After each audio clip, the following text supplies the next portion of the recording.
Hi friends, Assalamu alaikum. I am Rashid Ali. Welcome to my channel in powerful education. आज की इस video में हम काश से रिलेटिव सेंटेंसेस को देखने वाले हैं, यानी आई विश। जब हम कुछ चाहते हैं या कुछ विश करते हैं प्रेजेंट में या पास्ट में, इसके लिए हम विश का यूज करते हैं। फॉर एग्जाम्पल देखते हैं जो काश से रिलेटिव है। फर्स्ट है काश मैं आपसे मिलूं। सेकंड है काश मैं आपसे मिलता।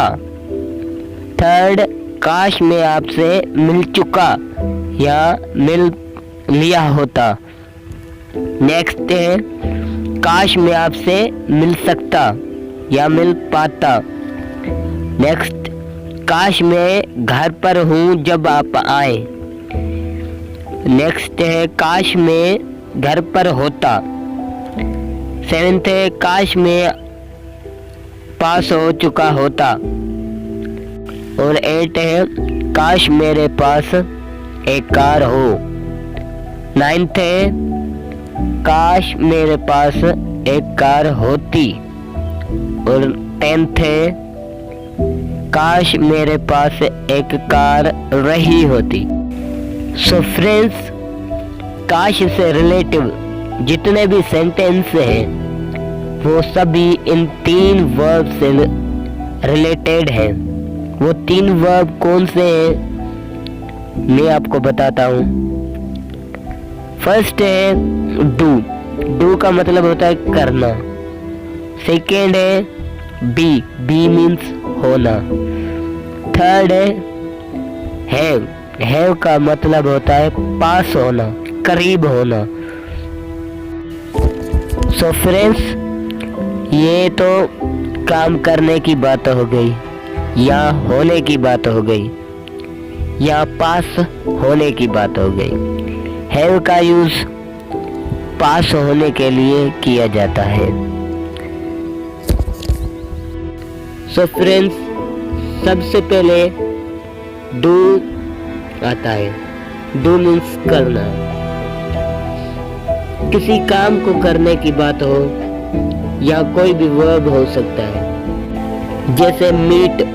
मीट एक वर्ब है, मीन्स मिलना। मिलना भी एक काम है।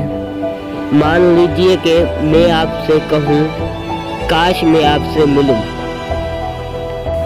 यानी मिलने के काम को करूं, क्योंकि मिलना भी एक काम है।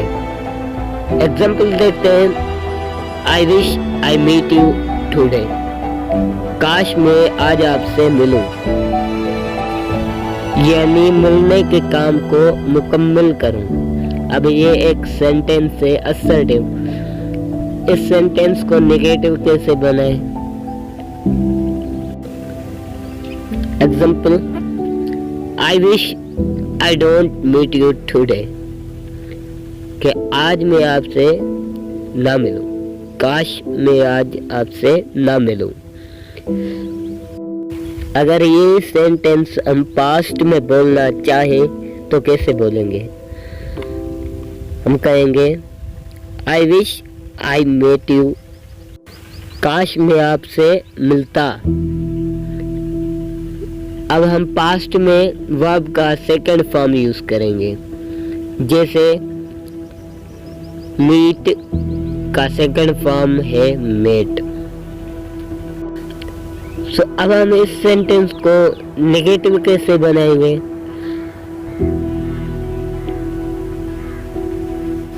मान लो कि मैं आपको कहूँ कि काश मैं आपसे ना मिलता। I wish I didn't meet you. अब याद रखने की बात यह है कि जब हम पास्ट इंडेफिनिट टेंस को नेगेटिव बनाएंगे तो वर्ब फर्स्ट फॉर्म में आ जाएगा। जैसे फर्स्ट सेंटेंस में मेट का यूज किया गया है और जो नेगेटिव दूसरा है उसमें मीट का यूज किया गया है। अगर किसी मॉडर्न वर्ब का यूज किया जाए जैसे वुड, शुड, कुड, माइट, ये सब मॉडल वर्ब्स होते हैं। एग्जाम्पल लेते हैं, I wish I would meet you, काश मैं आपसे मिल पाता या मिल सकता। अब हम इस सेंटेंस को नेगेटिव कैसे बनाएंगे? सिंपल वुड के बाद नॉट का यूज कर देंगे। एग्जाम्पल देखते हैं, I wish I would not meet you, काश मैं आपसे ना मिल पाता। अब हम चलते हैं हमारे नेक्स्ट काइंड पे, जो हमारा सेकेंड पार्ट है, वर्ब बी। बी फॉर्म का मतलब होता है इज एम आर। चलिए कुछ एग्जाम्पल देखते हैं। I wish he is at home, काश वो घर पर हो। अब हम इस सेंटेंस को नेगेटिव कैसे बनाएंगे? मान लो मैं आपको कहूं कि काश वो घर पर ना हो, तो हम कहेंगे I wish he is at not home. अब हम बी फॉर्म को पास्ट में यूज करते हैं। पास्ट में वर एंड वुड बी का यूज किया जाता है, लेकिन वाज कभी नहीं यूज किया जाता। हर सब्जेक्ट से हम वर एंड वुड बी का यूज करेंगे। For example, I wish he were rich, काश वो अमीर होता। नो टेंशन, वर्क की जगह आप वुड बी का भी यूज कर सकते हैं। अब हम इस सेंटेंस को नेगेटिव कैसे बनाएंगे? सिंपल वर्क के बाद हम नॉट का यूज कर देंगे।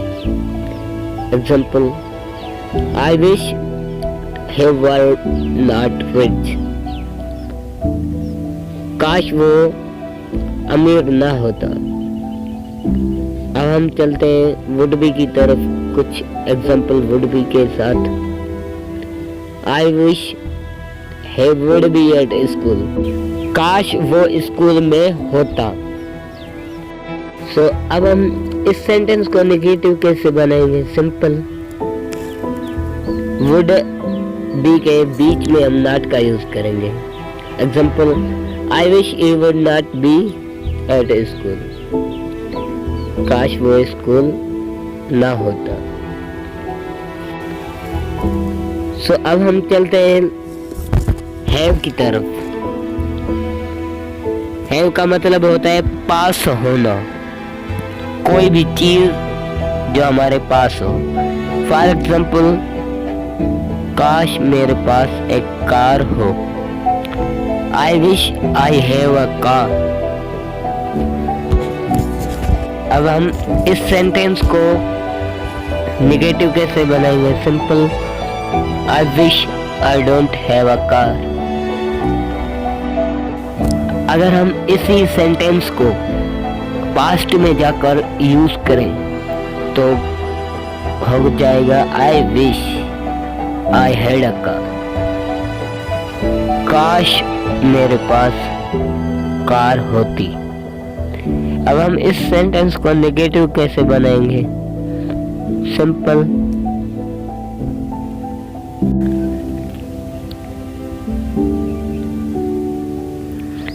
I wish I didn't have a car, काश मेरे पास कार ना होती या ना रही होती। और दूसरा एग्जाम्पल, काश मेरे पास अपना घर होता। आई wish I had my own house. इसको नेगेटिव करेंगे, आई wish I didn't have my own house, काश मेरे पास अपना घर ना होता। Thanks for watching. अगर मेरी वीडियो आपको अच्छी लगी हो तो प्लीज़ चैनल को सब्सक्राइब कर देना, साथ में बेल